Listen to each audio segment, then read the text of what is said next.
There's a place in France, and Pope John Paul stance.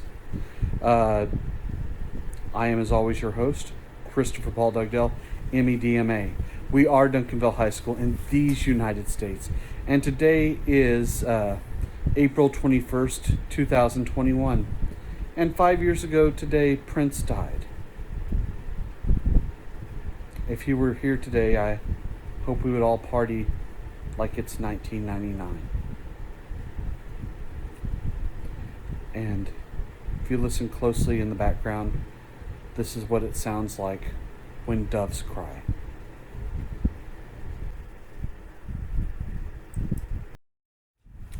Now, when we talk about revolutions, Algeria was a lot different than than some of the other countries. Now, the population were colons or French settlers. Okay, and as you can see, Algeria is in northwest Africa. The National Liberation Front, the FLN, waged an 8-year war with atrocities on both sides, and the war ended the Fourth French Republic. So, if you're trying to keep score at home, since the revolution, there have been since the start of the French Revolution, there have been about 8 different governments. So, try not to get too attached, but I will say this: the one that's established next is actually the one that's still in power today. So, you might call that positive or negative. I'm not sure which, but that is the case. Now, the Fifth Republic is founded under Charles de Gaulle, and he's going to be in charge for 10 years. One of the first things that he does is he ends the Revolutionary War in Algeria, and he gives Algeria its independence. And he is going to leave the NATO military alliance and remain independent. This is called Gaullism. Obviously named after Charles de Gaulle. France will independently develop their own nuclear weapons in 1960 and test that themselves. He also made a public statement, despite the fact that France had ruled Vietnam for hundreds of years before they were beaten in 1954 at Dien Bien Phu, that Vietnam should be united under their own rule without the U.S. interfering, and if they wanted to be communist, then so be it. And Charles de Gaulle actually saw the U.S. as the greatest threat to world peace. On a little side note, I would say the U.S. was kind of the reason that Charles de Gaulle was not speaking German, nor just a normal German citizen at this point. So, take that, Charles de Gaulle, for whatever that's its worth. Now, the Treaty of Rome, 1957. This is going to create the Common Market, or the European Economic Community. Okay, these are common economic policies among the European nations, and they're going to coordinate their military research. And the European Atomic Community, Euratom. Britain, Denmark, Ireland, and it is going to join in 1973, and Eastern Europe is going to join in the 1990s. What they build there is a really strong economy and a borderless Europe, where you can go freely from one nation to the next with little difficulty. In fact, when my wife and I visited, we accidentally drove to France without making any attempt to do so.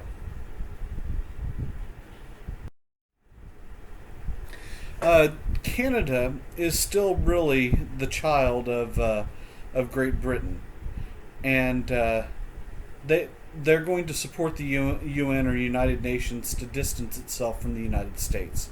They do join NATO in 1949. And they really become an industrial power in both chemical and electrical engineering.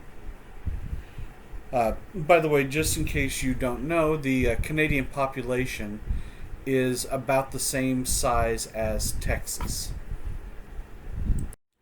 They currently hold a 37 million to 29 million third-person advantage, but we're gaining on them every day. And well, anyway, sorry to pick a fight with Canada. Now, they're going to form the North American Air Defense Command, or NORAD, with the United States to protect both countries from Soviet bombers. Now, Lester Pearson, who was the Prime Minister of Canada from 1958 to 1963, he's part of the Liberal Party, and they create a welfare state in Canada with the National Social Security System and the National Health Insurance Program, ensuring health insurance and medical care for all citizens of Canada, and mirroring a social security system like the United States has for the elderly, the unemployed, and several other people are covered under Social Security just like they are in the United States. Now, meanwhile, in the United States, Eisenhower is going to try a completely different plan, which is actually pretty dangerous whenever it's installed. His idea was to really make a much smaller military, but increase nuclear weapons and threatening massive retaliation to keep us from going to war. And massive retaliation is going to kind of keep countries in line, at least for a few years, with the U.S. threatening to use nuclear weapons. And the idea is that if you do anything to get out of line, the U.S. will launch enough nuclear weapons to decimate the population. And for anyone who had any question on whether or not we would do it, they can simply look at World War II and the fact that we hit Japan in 2 industrial areas that were not serious military targets, to see that we were serious about using nuclear weapons if push came to shove, or push came to, looking at us wrong, that we would really wipe off any evidence that these other countries existed.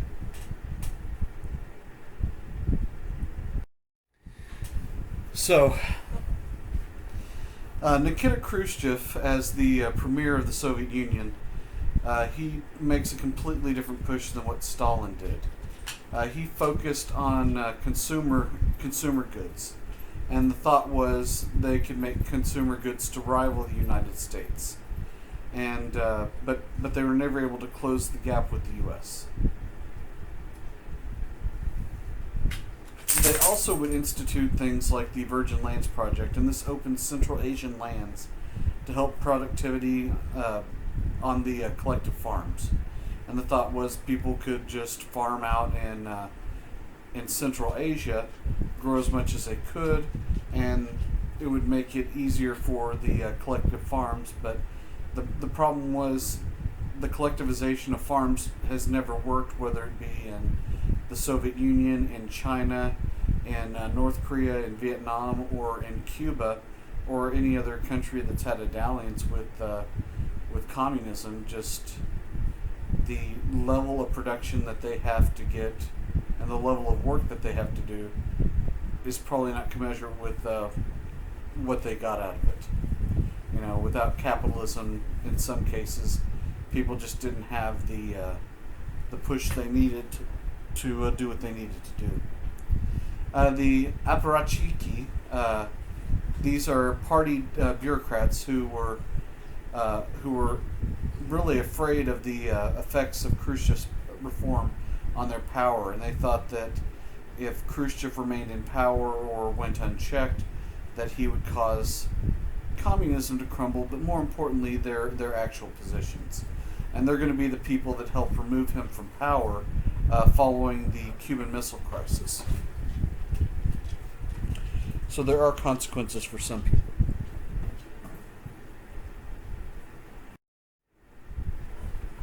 The Polish Revolt. Władysław Gomulka. He stops the collectivization of agriculture. Again, it doesn't work anywhere. He relaxes the economy. He decides to work with the Catholic Church. And he promises that he's going to stay a part of the Warsaw Pact and basically listen to whatever the Soviets tell him to do. But he's allowed to stay in power, and it's kind of a place where they can experiment and see how this worked.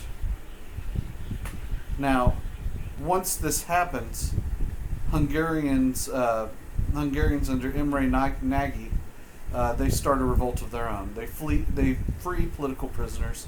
They decide to break from the Warsaw Pact, and they called for Hungarian recognition. But the Soviets rushed in with tanks. They killed about 100,000 people, and 200,000 others flee. And Nagy was hung and replaced with a man by the name of Janos Kadar, who would be much more easier to control than Nagy was. Okay, so the Soviets did allow for a little bit of change and a little bit of movement from what they were pushing, but nowhere near allowing for independent states like Nagy wanted to do.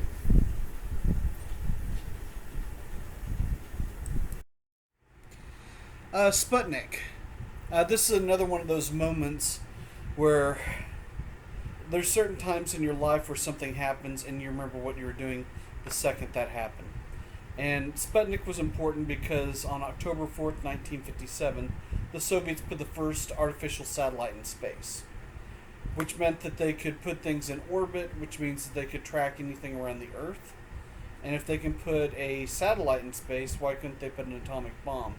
And then if they decided to attack the United States, they could blanket the country, and we wouldn't know until it was happening. They went a step further by putting the first man in space, and that's Yuri Gagarin, and he was in space in 1961. But the space race really begins for the United States in 1957. And if you're wondering why you take all the classes you do, a lot of it has to do with Sputnik. Because there's two major things that come out of this. The first one is the National Aeronautics and Space Administration, also known as NASA. And this is the U.S. space program. This puts Alan Shepard into space, and John Glenn is the first American to orbit the Earth in 1962. So the space race really begins in 1957, and we had people up within 5 years. But this is around the same time that you have all the videos made of what to do whenever the Soviets attack. The duck and cover videos, all of this comes from this time period right here. The second thing that comes out, and this is what affects students, is the National Defense Education Act. And this required students to take more math and science. The thought process was that in several small districts across the nation that they didn't offer math and science past the 8th grade, which means that you might have some very important engineers, you might have some very important doctors, you might have people on all types of different levels that if they'd received that level of math and science, that they might have come out with innovations later on. And it became, from this point forward, it becomes a standard to provide everyone with this much math and science. Now, for anyone who's wondering why we needed to be so afraid of the Soviet Union or the other way around, it has to do with an invention by the name of intercontinental ballistic missiles. Okay, these are developed by the United States after Sputnik, to reach targets in the Soviet Union. These could make it within a couple of hours to any target in the Soviet Union. And we had about 25,000 missiles, and that we could launch at any time if need be. And we also had submarines that could fire missiles as well. Once these missiles were launched, they could travel about 5,500 miles an hour, or for those of you who prefer things in kilometers, about 9,100 kilometers per hour. So really, we're talking just about any target on Earth could be hit in such a short period of time. Now, anti-ballistic missiles, or ABMs, were developed to shoot down the ICBMs, but they were banned by treaty in 1972 because obviously you want all of the nuclear missiles to hit their target. I don't really understand any of why any of this stuff is banned. And when the United States begins to develop the Star Wars program, Strategic Defense Initiative, uh, again, this is something that really makes Gorbachev panic for reasons that I can say I don't truly understand.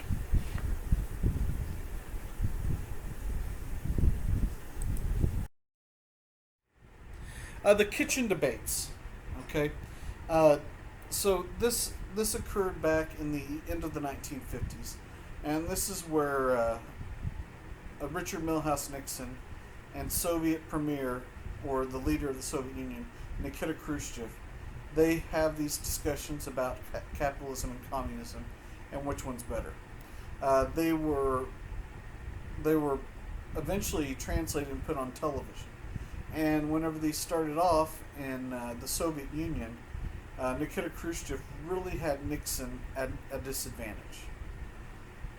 But then uh, they they went back and they tried again in the United States, and Nixon was able to get the upper hand on Khrushchev, and there was really respect between the two of them. Uh, by the way, Stalin was dead at this point. So during this time, this is really improving relationships between the U.S. and Soviet Union. They decided that they were going to get together at Camp David. This is Khrushchev and Eisenhower, and they were going to have peace talks to try and end the Cold War and bring peace to the world. But as those talks had begun, uh, the Soviets shot down a U-2 spy plane. This is a plane that we flew high over the Soviet Union, and we did this obviously to spy on them. When they found out that this happened, they ended the peace talks immediately, and we claimed that we didn't know that this happened, but then they showed proof. They had Gary Powers, the pilot of the plane. As Eisenhower's leaving office, he gives a farewell address. And in all honesty, this is really one of the most important farewell addresses.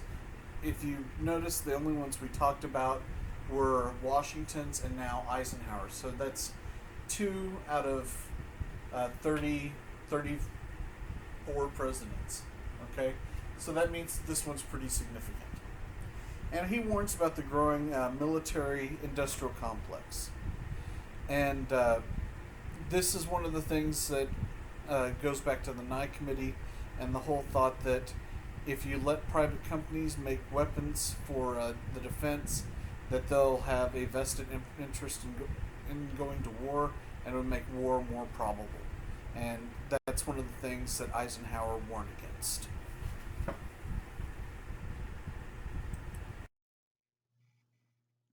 Okay, Cuba, 1959. Fidel Castro took over Cuba with Soviet national took over Cuba with the help of Soviet weapons. Okay, uh, there was a guy in charge there by the name of Batista who's friendly to the U.S. There were a lot of U.S. businesses all throughout Cuba, a lot of casinos, a lot of investments. All of the U.S. businesses became part of the Cuban national government. So Eisenhower, in response, gets a bunch of these Cuban exiles that escaped to the United States, to places like Florida, Miami, New Orleans, and New York. He'll train these men. They were called La Brigada, or the Brigade, and he wanted to launch an invasion of Cuba and basically overthrow Fidel Castro. This doesn't get done before the end of Eisenhower's presidency, and so one of the first things that happens whenever JFK becomes president is they launch this attack on the Bay of Pigs. There's the Bay of Pigs down there on the southern beach. It was called the Bay of Pigs because there were a bunch of pigs in that beach area. They were laying out on the beach and they were bacon. Ha ha ha ha. So, They launched this major attack. They thought it would catch everyone by surprise and that all the Cuban people would get behind the attack. The U.S. was supposed to send air cover to establish a beachhead to make it possible for them to make it more easily into Havana and overthrow Fidel Castro, but most of La Brigada were either killed or captured. Many of them sat in jails until they died for about the next 35 years. So this makes JFK look bad. So, Eastern Germany, Walter Ulbricht nationalized industry and collectivized agriculture. But about 2.8 million East Germans, or about 1/6 of East Germans, most of them with industrial skills, will escape from East Berlin and East Germany to West Germany via West Berlin.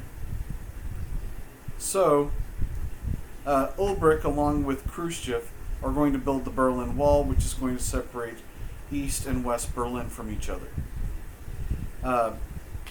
And JFK remained resolute to not recognize East Germany or withdraw from Berlin. And the wall is really a symbol of tyranny, and not only that, anyone who approached the wall would be gunned down without any explanation or anything along those lines. If you look down in the bottom left-hand side of the screen, you'll see soldiers standing at the wall, and again, anyone that approached it would be killed. Now, you could approach on the west side, but you weren't allowed to. Well, and you could actually cross over from west to east, but you could not go from east to west just because of security. Now, Erich Honecker is going to rule for 18 years after Ulbricht, and he uses the Stasi, or secret police, to keep control of everyone in East Berlin and East Germany. So it's going to be pretty tight reins from that point forward. Rachel Carson, she is really the mother of the environmental movement, and she wrote Silent Spring, and this raises a lot of awareness about insecticides and DDT and other insecticides on nature, and the very fact that they kill insects in the way that they do leads to a problem in the food chain, because whenever birds or frogs or other animals and insects eat all of these dead bugs, all the poison in them will also kill the animals. And the whole reason it's called Silent Spring is if you continue to use insecticides and things like DDT, that in the spring there will be no sound because everything will be dead.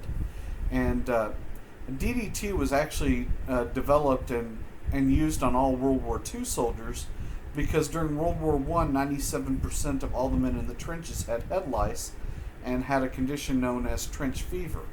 But they found that whenever they put DDT and basically sprinkled in the hair of soldiers, that all of the lice and anything else living in their hair died instantly. Now, you would think that this might raise a question of, is this really healthy for me to use and inhale? But rather than raise any questions like that, what happens is nothing. Nothing happens, and no one asks any questions. It's just kind of the same type of crap. Anyway, green parties are formed all over Europe and the rest of the world, but not in every nation. So don't think that everyone's working towards keeping the environment clean. But the idea is to protect and to clean the environment. But there were major problems with air pollution, polluted rivers and lakes, some of them taking a long time for the cleanup to take place. Companies for years had been dumping chemicals and trash into rivers and lakes. I mean, if you don't know this takes place, look at the continent of garbage in the Pacific Ocean that is pretty close to the size of Australia, just floating around, of plastic bottles and other debris. Air pollution also is a major problem, running from factories and vehicles. Even in the 1980s, the United States was fighting against something called acid rain as a result of all the chemicals that were coming out of factories and cars and other things, creating pollution. Eventually, that's been cleaned up, but in the 1990s, if you were driving from Fort Worth into Dallas on I-20, you could not see Dallas on the horizon like you can today. You would see just a real dark brown haze. You also have a major problem with disappearing forests, problems with social justice, and a lot of pushes for pacifism. But in an era of the Cold War, it wasn't always a time where you might actually realize pacifism or peace. So the Second Vatican Council under John the 23rd, the Catholic Church tried to find ground with other Christian religions. Instead of trying to fight the Lutherans and the Methodists and all these other sects of Christianity, they tried to create a little bit more of a united front. And this called for nations to uphold human rights and social justice. Mass or services were held in the language of the people instead of Latin, which had been a real push for 500 years. It was one of the things that Martin Luther, not King, but Martin Luther, the guy in 1517, pushed for in the Protestant Revolution, in the Protestant Revolution, or Reformation, whenever. Among the many grievances he had was the fact that most people didn't understand the services. Now, despite all these progressive changes in the church at this time, the Humanae Vitae condemns the use of birth control, and so Catholics were not allowed to use birth control of any kind. Whether you were married or whether you were single, it didn't matter. Because according to the Catholic Church, if you were doing that, you were basically playing God by deciding when you wouldn't have children.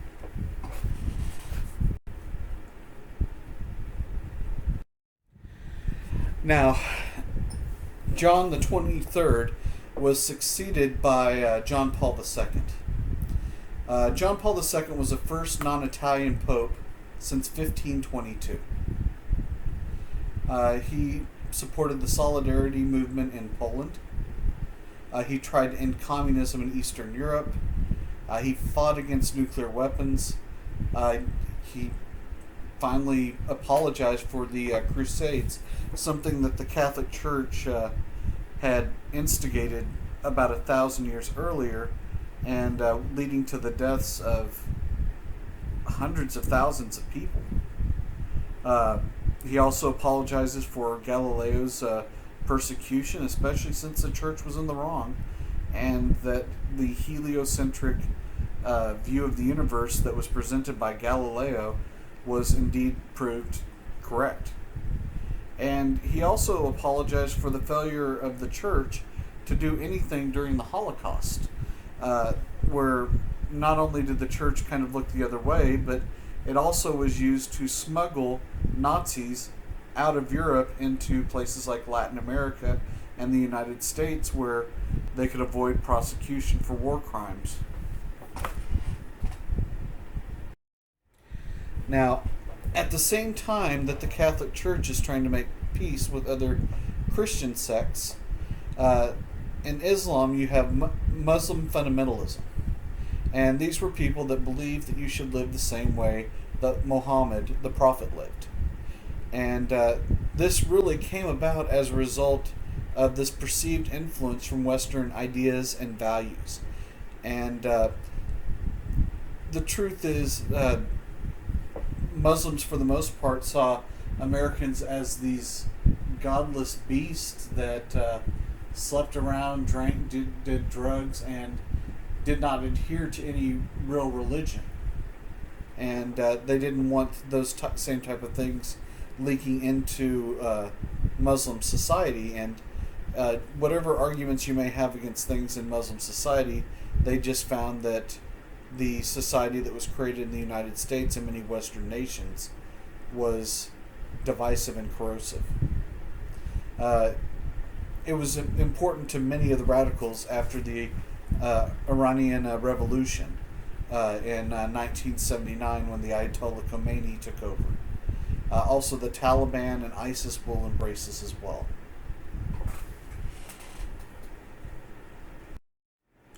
So, this takes us to the end of yet another day. I hope everyone did okay today. We are getting so close to the end. We only have about 4 days left to go, so hold tight, hold strong, and we'll be done here before you know it. Everyone have a great day. Stay safe, but don't be a safe. And don't cocaine, don't AIDS, and never COVID. This is Chris Dugdale, and I will see you on the other side.